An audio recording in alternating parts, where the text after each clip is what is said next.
밤에 자리로 마련했습니다. 특별하게 편안하게 좀 이해해 주셨으면 좋겠습니다. 오늘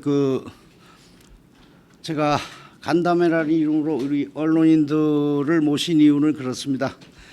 이게 선거철이 다가오는 것 같습니다. 그래서 한간에 도당위원장 거취에 관한 여러 가지 근거 없는 말들이 많이 회자되고 있어서 그 잘못된 정보에 기한 여론을 바로잡을 필요가 있다. 이런 판단에서 이 자리를 마련했습니다. 구체적인 내용은 이게 몇 달 됐습니다. 우리 작년부터 우리 당 대표 선출 관련할 때부터 나온 얘기인데 우리 국민의힘 비례대표 문제입니다. 제가 비례대표 제주도 제가 기억하기로는 제주도에서 비례대표를 당선가는데 순번에 받아본 적이 없는 것 같아서 당대표 선거 이전부터 중앙당 주요 관계자들한테 제주도 배려해달라라는 요청을 공식 비공식으로 많이 드렸습니다.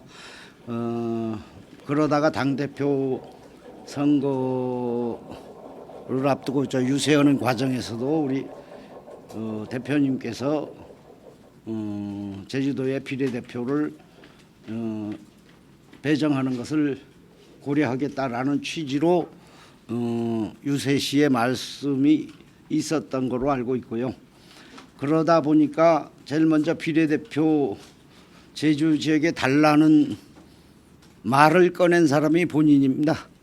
접니다. 그러다 보니까 한간에는 어떻게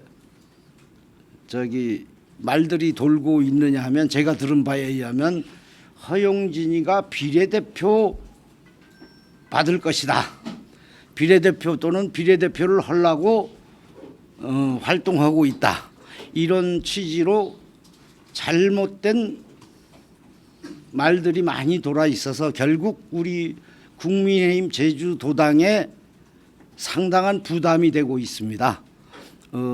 제주도당을 책임지고 있는 사람이 기껏해야 지역구 나갈 생각은 안 하고 지역구 나가서 우리 바람을 일으킬 생각은 안 하고 가만히 앉아서 비례대표 떨어지기를 기대한다라고 인식이 되면 우리 당력이 상당히 떨어진다라는 생각을 하고 있습니다. 그래서 어저께 이 뜻을 분명히 하기 위해서 말로 그동안 수차례에 걸쳐서 언론인들한테도 개별적으로 의견 개진할 기회가 있으면 제 뜻은 수도 없이 말씀드렸고 우리 당 관계자들 제주도당 관계자들한테도 수도 없이 말씀을 드렸음에도 불구하고 진위가 왜곡되는 것 같아서 며칠 전에 우리 당 운영위원회에서 뜻을 모아서 어저께 우리 사무총장을 통해서 문서로 중앙당에 요청했습니다. 그 요청한 내용은 제주도 당의 활성화를 위해서 제주도당의 발전을 위해서 비례대표 한석을 총선에서 가급적 배정해 줬으면 좋겠다. 그 단서를 달았습니다. 그 비례대표는 청년들에 대해서 꿈과 희망을 줄 수 있어야 되므로 30대 내지는 40대에서 국한해서 비례대표를 달라. 이렇게 중앙당에 건의를 했습니다. 아울러 제주 지역에 거주하고 쭉 제주도당에서 당으로 활동했던 청년 중에서 비례대표 한석을 배정해 줬으면 하는 게 우리 제주 도당 및 당원들이 뜻이라고 이렇게 요청을 했습니다. 이 말씀을 드리려고 오늘 이 자리를 마련한 거니까 우리 언론인들이 많이 협조해 주시면 고맙겠습니다. 저는 그 어떠한 상황이 있더라도 비례대표를 받지는 않습니다. 신청도 안 할 거고요. 그래서 오해하는 분들이 많으니까 이 부분은 잘 여론이 잠재울 수 있도록 오해하는 부분이 없도록 우리 언론인들이 많은 도움을 주셨으면 하고 부탁드리는 겁니다. 그거 두 번째로는 을 지역이 지금 뭐 여러분들도 아시다시피 지금 보류 지역으로 돼 있습니다. 그래서 우리 제주도 전체적으로 바라보면 이게 당 차원에서 약간 손해 보는 그런 분위기입니다. 그래서 그동안 쭉 당협위원장 공식적으로 하면 조직위원장입니다. 조직위원장을 먼저 임명하는 거니까 조직위원장을 가급적 제주도 사람을 빨리 해달라고 수도 없이 요청을 했고 긍정적인 답변을 쭉 몇 달 동안 해왔음에도 불구하고 지금까지 현실은 조직위원장 임명이 안 되고 보류 지역으로 남아 있습니다. 물론 전국에도 몇 군데 있는 걸로 알고 있는데요. 그래서 이번에 비례대표 배정 요청 건의를 하면서 을 지역에 제주 출신 중량급 정치인으로 조직위원장을 해달라 이렇게 요청을 드렸습니다. 그래서 조직 정비가 하루 빨리 돼야 우리 총선 준비를 할 수 있을 것 같아서 그렇게 우리 당의 뜻을 모아서 그렇게 요청을 드렸습니다. 오늘 드릴 말씀은 여기까지입니다. 제가 드린 말씀과 연관해서 언론인들이 또 궁금한 사항이 있으면 질문을 받도록 하겠습니다. 그 비례대표는 안 나가신다고 하니까 좀 자연스럽게 위원장님은 서귀포 지역구에서 출마하실 걸로 결심을 하고 계신지 하고요. 그다음에 중량급 정치인을 임명해달라고 하셨다고 하니까 그건 어떤 의미인지 궁금하네요. 혹시 원희룡 지사 같은 사람을 지금 염두에 두고 말씀하시는 건지. 굉장히 어려운 질문해서 쉽게 답변 드리겠습니다. 허영진은 원칙적으로 출마합니다. 서귀포 지역에서 원칙적으로 출마하고요. 다만 출마하겠다고 해서 출마되는 건 아니고 유권자들이 뜻에 따라야 되겠지요. 원칙적으로 출마를 안 해보겠다는 생각을 가져본 적이 없습니다. 그리고 두 번째 중량급 인사 이거에 관한 우리 도당 차원에서 염두에 둔 거는 원희룡 전 지사를 해줬으면 좋겠다. 이런 실질적인 뜻은 그렇습니다. 원 전 지사하고는 그럼 교감이라든가 이런 건 좀 있으셨습니까? 교감은 있었던 게 아니고 그거 무슨 교감이 있어서 요청하면 짜고 치는 거 아니겠습니까? 저는 우리 도당을 맡고 있기 때문에 우리 도당의 뜻을 그렇게 요청드린 겁니다. 원희룡 지사의 출마가 필요하다고 도당위원장을 판단하신 이유는 어떤 건가요? 그래서 우리 인지도가 상대적으로 후보들이 인지도가 약하니까 아무래도 인지도 있는 정치인이 좋다고 생각을 했고요. 두 번째로는 만약에 지금 조직위원장이 없는 상태에서 제주 출신이라는 이유로 느닷없이 우리 이름이 안 알려진 사람이 만약에 온다면 그건 우리 총선에 부담이 된다라는 생각을 하고 있습니다. 고기철 경찰청장 입당에 대한 뜻을 필요한 게 있나요? 공식이나 비공식이나? 공식적으로 나한테 입당하겠다라고 해본 적은 없고요. 만나본 적이 없습니다. 금년 들어서는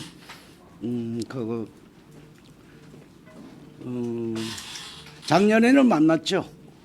작년에 2차례 만났습니다. 얼굴 보겠다고 해서 즐거운 마음으로 만났는데 올해 들어서는 한 번도 만나본 적이 없고요. 입당은 본인이 의사입니다. 우리가 입당해라 마라 이렇게 얘기한다는 것 자체가 오바 아니겠습니까? 그래서 본인이 입당하겠다고 하면 입당 원서를 내면 될 일이고, 그러면 우리 절차에 따라서 적합 여부를 판단하는 것이고요. 주요 인사는 뭐 저 입당 심사를 할 수도 있습니다. 안 할 수도 있고요. 그러니까 그거는 절차에 따라서 순리대로 진행되는 것이지 뭐 그건 입당하느냐 안 하느냐는 본인이 선택이겠죠. 제가 잘 못 들었는지 모르는데 중앙당에 그럼 원희룡 지사를 찍어서 원희룡 지사를 해달라고 요청하신 거예요? 아니면 그냥 구두로 몇 달 전에는 실명을 거론해서 했고요. 이번에는 중량급 정치인이라고 표현을 달리했을 뿐입니다. 이번에는 이름을 적시하지는 않았습니다. 하지만 뭐 중앙당에서는 원희룡 지사라고 알고 있을 거라는 얘기죠. 예, 그렇습니다. 알고 있으리라고 저는 합니다. 과거에 내 구두로 대표하고 사무총장 찾아가서 말씀드린 적이 있기 때문에요. 그러면 원 정지사도 되게 중앙에서 날아가면 흔쾌히 올 거라고 생각하시나요? 그거는 제가 원 전 지사의 생각을 제가 읽을 수는 없기 때문에 아무래도 뭐 저 지사하다가 떠났으니까 약간은 부담스럽지 않겠습니까? 객관적인 의견을 개인적 의견을 말씀드리자면. 그러면 원 지사가 이제 제주시로 이제 오게 돼서 만약에 그런 상황을 상정을 하면은 충분히 그럼 제주시 을 지역에서는 경쟁력이 있다고 보세요?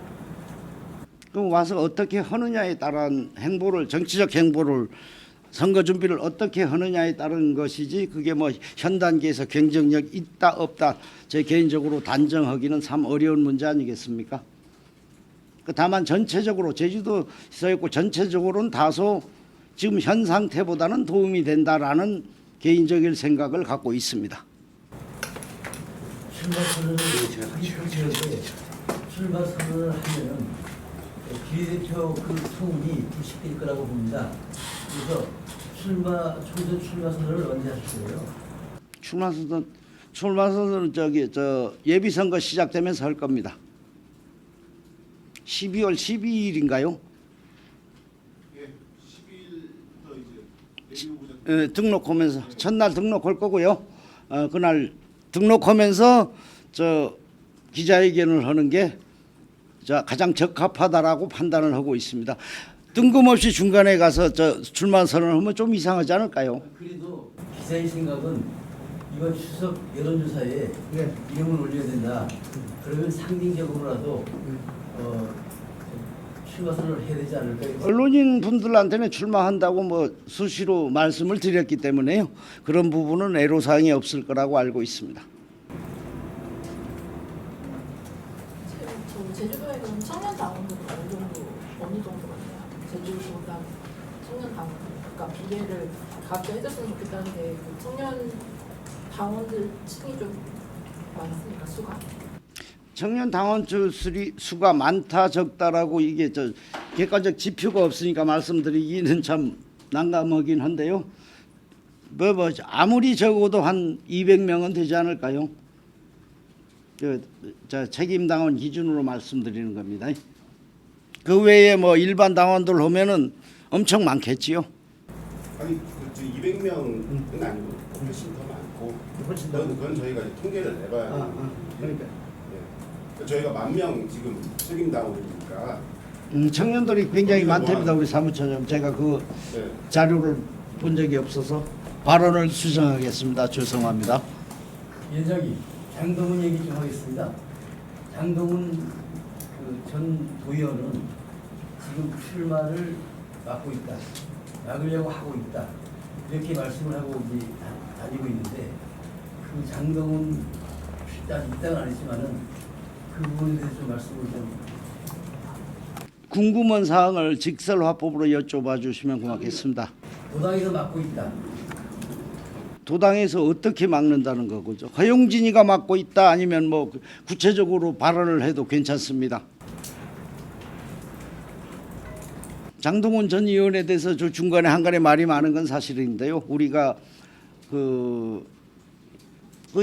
저기 탈당했다가 다시 출마해서 다시 들어오는 분은 우리 당규에 반드시 탈당했던 당에서 저기 심사 받도록 강제 규정으로 그렇게 당규에 돼 있습니다. 그리고 저도 심사위원 중 한 사람일 뿐이기 때문에 심사할 대상이 없어 심사위원회 회의를 개최하지 않은 상황에서 입당을 막고 있다 안 막고 있다라고 그렇게 말씀들을 하는 거는 그 객관적 사정에 비춰서 적절하지 않아 보인다 이렇게 말씀을 드리겠습니다. 그 말은 도당을 거쳐갖고 중앙당으로 간다는 얘기죠? 도당에서 예를 들면 이런 절차는 이렇습니다. 도당에 입당 신청을 하면 심사기관이 제가 기억하기는 일주일 기간으로 알고 있는데요. 일주일 내에 심사위원회를 개최해서 입당을 받을 것인가 말 것인가 결정을 하고 입당을 불허한다면 거기서 절차가 끝나는 거고 제주도당에서 입당이 적절하다고 결론이 나면 중앙당의 승인을 받아야 됩니다. 그래서 중앙당에서 가부를 정엄에 따라서 입당 절차가 종료되는 겁니다. 어쨌든 정리를 해보자면 가급적 그 제주 지역의 2030 청년들을 비례대표 안정권에 넣어달라 가급적. 예. 원지사라고 2030, 40까지. 원지사라고 표현은 안 했지만 중량급을 조금 사부 지역에 있는 지역으로 배정해달라 이건데 조금 더 구체적으로 가족적이 아니라 확실히 그리고 또 원지사를 대놓고 지목해서 조금 러브스를 좀 적극적으로 할 수 의향이 있습니다. 그리고 우리 우리 문서로 이렇게 할 때 이름을 특정해서 하는 것이 과연 바람직한가 하는 여부 때문에 그런 거고요. 그 전에는 제가 아까 좀 전에도 말씀드렸습니다만 원희룡 지사를 보내달라고 사실은 매달렸습니다. 중앙당에서 수용하는 거는 제 생각하고는 별개이긴 한데요. 도당 입장에서는 그렇게 요청했고 우리 당원들이 그거에 대해서 반대하는 사람들이 거의 없지 않느냐라는 그런 생각입니다. 당내에서 그런 어떤 회의 절차를 거쳐서 원희룡 장관의 출마를 요청하는 것은 의결까지는 아니더라도 운영위원회 거쳤거든요. 운영위원회. 예, 공감대 형성이 운영위원회는 의결 사항이 아니기 때문에 근데 운영위회를 특별히 개최를 했습니다. 우리 비례대표 문제하고 을지역 문제 때문에. 그러니까 한마디로 그냥 원희룡 전 지사를 원희룡 전 지사의 제주시의 출마를 요청했다 이렇게 받아들이면 되는 거네요. 예, 그렇게 받아들여도 무리가 전혀 없습니다. 그거 부연하자면 서귀포 지역 본인이 서귀포 지역이 괜찮다 하면 기꺼이 경선에 응하겠습니다. 그 20대에서 40대쯤 그 비례대표 청년층 기준이 당의 기여나 개인 역량 이런 기준이 정해진 게 있나요? 아니면 기준이 정해진 건 없습니다. 우리 공감대만 우리 운영위원들끼리 공감대 형성된 게 뭐냐면 우리 당의 당적을 지금 현재 보유하고 있을 것, 당 활동을 해야 되니까요. 그리고 제주 지역에서 생업에 종사할 것 이겁니다. 요건이. 그래서 그러면 나중에 심사 어떻게 할 거냐는 김칫국을 미리 마시면 안 되므로 그거는 공정한 절차를 만약에 그런 상황이 온다라고 가정하면 공정한 과정을 거쳐서 어떤 개인적인 친소 관계에 따라서 줘버리면 그거는 상당히 문제가 있으니까 공정한 절차를 거쳐서 추천을 할 생각으로 있습니다만은 그런 추천까지 가는 길이 험난한 과정이기 때문에 미리 그걸 상세하게 말씀드리지는 않겠습니다.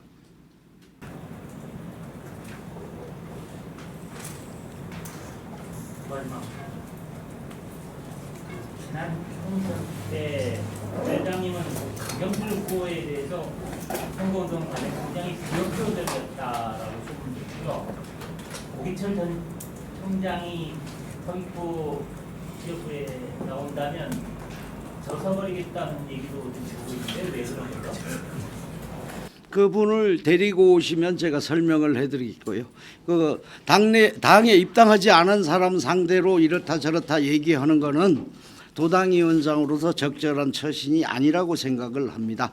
강경필 후보에서 도와주지 않았다라는 것은 강경필 후보가 도와줬는지 안 도와줬는지 잘 알고 있기 때문에 그렇게 이해하시면 되겠습니다. 지난 지방선거에서 서귀포는 광역의원에서 민주당이 국민의힘에 참패했다고 보는데 제주시 을은 광역의원이 한 석도 없잖아요. 네. 그래서 당연히 서귀포에 원장관이 출마한 게 순서 같은데 제주시 을로 이거 한다는 것 자체가 말이 안 맞잖아요. 제주도 전체적으로 보면 전국적 상황을 보면 제주도가 상대적 정치적으로는 험지입니다. 그건 누구도 부인할 수 없는 그거 제주도 지역만 놓고 보면 제주도에서 을 지역이 상대적으로 더 험지입니다. 그러면 중량급 정치인들은 약간 정치적으로 책임을 져야 돼요. 어려운 지역 가서 깃발을 들어줌으로 인해서 그 파급 효과가 다른 지역에도 좋은 쪽으로 영향을 미쳐서 힘이 나지 않겠습니까? 그런 차원에서 고민하는 거라고 이해해 주시면 감사하겠습니다. 그렇다면 원장관이 중문 출신으로 서귀포 지역구 출신인데 도지사를 임기도 안 마치고 제주도민을 버리고 갔는데 또다시 온다는 것도 앞뒤가 안 맞잖아요. 그거는 유권자들이 판단하겠지요. 지금 뭐 하여튼 이 총선 앞두고서 도당위원장부터 뭐 지역 민심을 통하고 있고 아삼 관련 말하는 비롯해서 국민의힘으로서는 지금 지역에서 사실 민주당에게 좀 밀리는 거 아닌가 하는 뭐 평가도 나올 텐데 지금 뭐 지역 민심은 어떻게 보고 계시고 앞으로 뭐 총선 승리하려면 어떤 걸 제일 큰 관건으로 보고 계시는지. 일단 결국은 뭐 민심이 그렇습니다. 민주당을 대체할 만한 사람이라고 느낄 수 있는 사람이 후보로 나서면 충분히 경쟁력이 있다.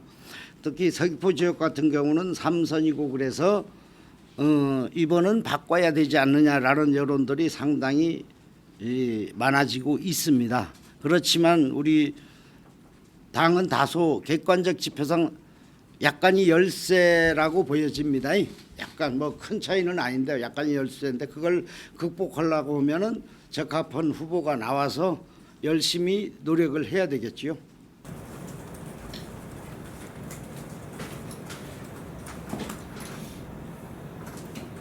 마지막으로 한 번만 더 확인할게요. 그러니까 원전 지사에 대해서는 제주시를 출마를 요청을 드렸고 그리고 이게 원전 지사가 원한다면 서귀포시도 상관이 없다. 예, 상관없습니다.